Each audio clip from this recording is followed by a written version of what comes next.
Hi everyone, welcome to this tutorial. In today's video, I will show you how to build a volatility term structure in Google Sheets. If you're familiar with the concept of volatility term structure, this will be a simple and practical guide. I will walk you through each step to set it up, from inputting your data to creating the chart.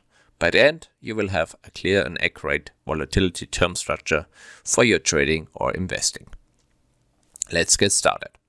As you know, or the most popular volatility index is the VIX, and there are also some siblings to them. There's also a VIX 1 day, 9 day, 3 month, 6 month, and a 1 year. So I take those tickers and plug it into the Google Finance built-in function. This gives me, for each of those tickers, today's price. If you want to compare it to yesterday's price and to have it in a change, then I use the same procedure but with one minor difference. I start also here with a Google Finance and then using the ticker, but I apply the start and end date of this function. So you have, for the Google Finance, you have a start date and an end date. So I use today -1, so you can change it to any number you want. And the last step is I use an index to get me only the numbers without the headings.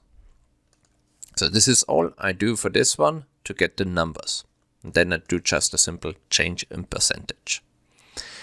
Next step would be I use a simple chart, and with this chart I just use a new date range and select A3 including to D9.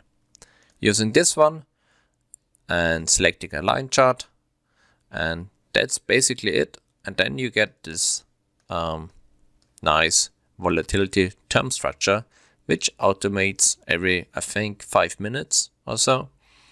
And as you can see, the volatility is now in contango. And if you have any question, just let me know, write a comment, and see you soon. Bye bye.